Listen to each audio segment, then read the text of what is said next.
Hey, Gary here. Welcome to Book Mob episode 34. Now, today I'm going to be talking about a great book that I just finished reading this week. Now, this novel came out in 1988, and it caused a great political mess. It caused havoc and hell for the author involved, and in fact, it still goes on today. That novel was by Salman Rushdie, The Satanic Verses. And I think in July last year, in 2022, Mr. Rushdie was attacked on stage at a speaking engagement, and he was stabbed a number of times, and subsequently he lost the sight in one eye. And this is basically in a carryover since 1988. And the book itself is, through translators, through publishing houses, has drawn attacks, both physically and attacks in the media, and attacks by groups of people who never really wanted this book to be published due to, whatever reasons, political, religious reasons that people had. However, I read this book and I found it to be it was a difficult and challenging read, but it was a beautiful book, brilliantly written, absolutely difficult to read. I've got to say that. Now, I'm saying it's difficult for me because I'm not a intellectual giant, and I have picked up this book in the past, and it's chunky, it's dense, and it's almost, you require a certain amount of knowledge, perhaps, religious knowledge. But what I found was I went to a website at the, where was it? Washington State University. Professor Brines has on his website, he had this guy, Professor Brines, what's his first name? Paul Brines, Professor Paul Brines at Washington State University in the United States. And he has, on his webpage, he has what is called notes on Salman Rushdie's Satanic Verses. And he goes through each chapter with a brief synopsis of the chapter. He points out some of the notes on words, on religious expressions, on religious buildings, on Rushdie's own sort of use of language, because he has a lot of wordplay. And now it's not like I read them together. I found myself needing to slow down because I didn't know what was going on in the first, say, 50 pages. I was locked into the single narrative idea. And I've read Salman Rushdie before, and I actually love him. He's one of my favorite writers. But I just avoided reading the Satanic Verses for many years because I picked it up, like I said, a couple of times, and I just couldn't get into it. There was something that was just too detached for me. Once I read through the Professor Brines' notes, clearly I understood, first of all, okay, there's multiple layers of narrative, probably 3, and it's a book that has intertwining stories, a story set in the past and story set in the present, contemporary in the present, 2 stories, and then you've got another story in the past. So you've got these 3 stories.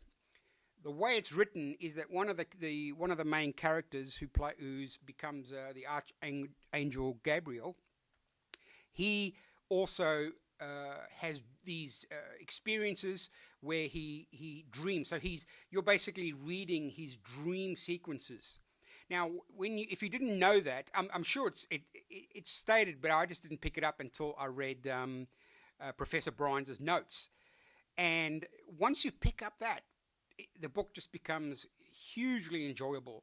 So basically, they're saying that it's a series of what they call magical realism. It's a term I've seen thrown about for various authors, where you're in contemporary world, and then strange things happening, usually through visions, through dreams, through psychedelic trips, where real experiences are hyper exposed, and it's like seeing clouds turn into horses, or rivers turn into milk, whatever. You know what I mean? Just something that is real, but it's overemphasized. I guess it's like word hyperbole to give you a thickness of a narrative so that you can tell your story better. All right. Now, the book, like I said, is extremely challenging to read, but I highly recommend it. It's got one of the most sort of strong personal accounts of Indian immigrants living in England. One of the immigrants has become totally consumed by English heritage and the English personality, the English life, the English lifestyle, and the other character is from India, and he kind of doesn't want to become part of the English milieu.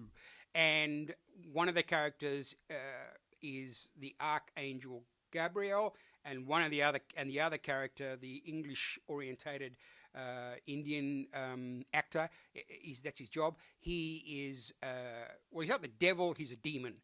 And there's a great sort of transition from his human form into a demon with horns and hooves. And I think he's the devil, but it's a devil, not the devil, a devil. And it's how both of these characters are joined in the beginning when a plane explodes over the English Channel by Sikh terrorist extremists. The plane explodes, and these two characters are the only survivors, and they magically fall to Earth. And as they fall into Earth,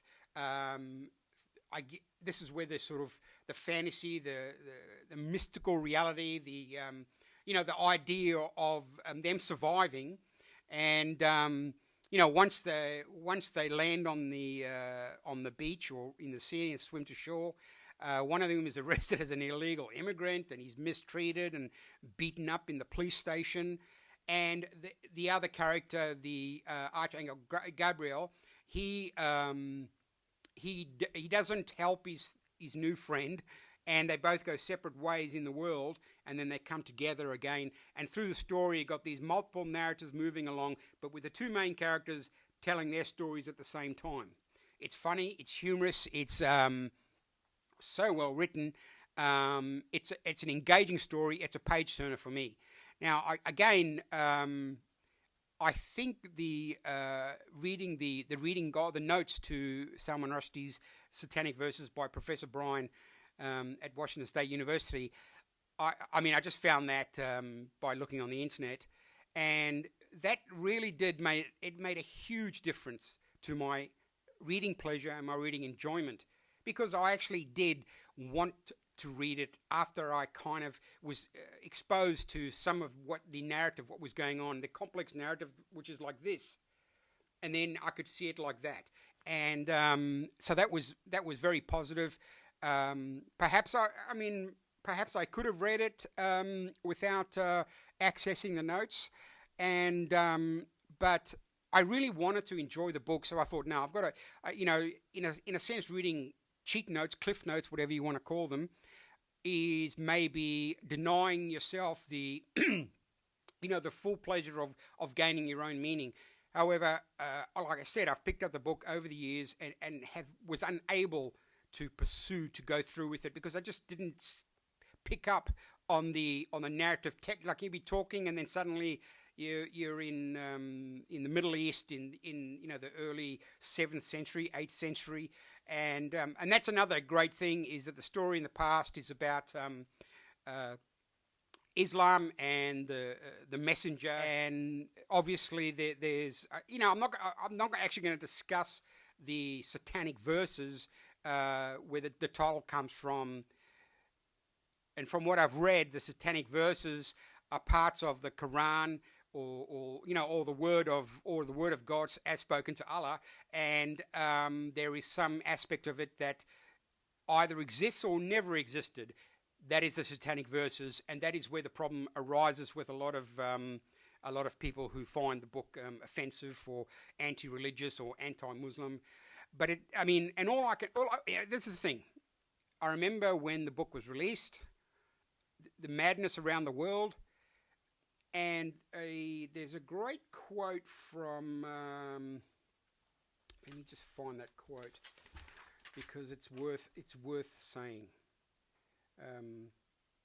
A writer, Andy McSmith, said, "We are witnessing, I fear, the birth of a new and dangerously liberal orthodoxy."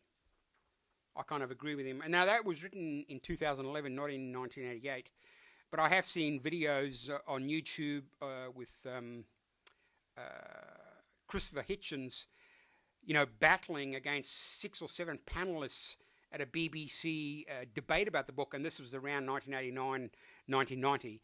And, he stood out alone, and he was just, he was extremely articulate. I mean, he brought down the arguments, and there was this sense of the sense of hate towards the book and towards the writer just seemed out of place in a debate about literature, in a debate about a book. However, there was Western media condemned the book as much as anyone. They pick and choose what they choose to hate, and what they choose to demand is set fire to. Let's burn these books because they're bad. And unfortunately, I'm sure there are a lot of people who will never read this book because they're not regular readers, or it is a very challenging book, or even if there was someone who wanted to read it and is dissuaded because of the actual history of the book, not the book itself. And that's unfortunate, because it is a brilliant story. It is so good. And I really, really, it's my favorite book of 2023.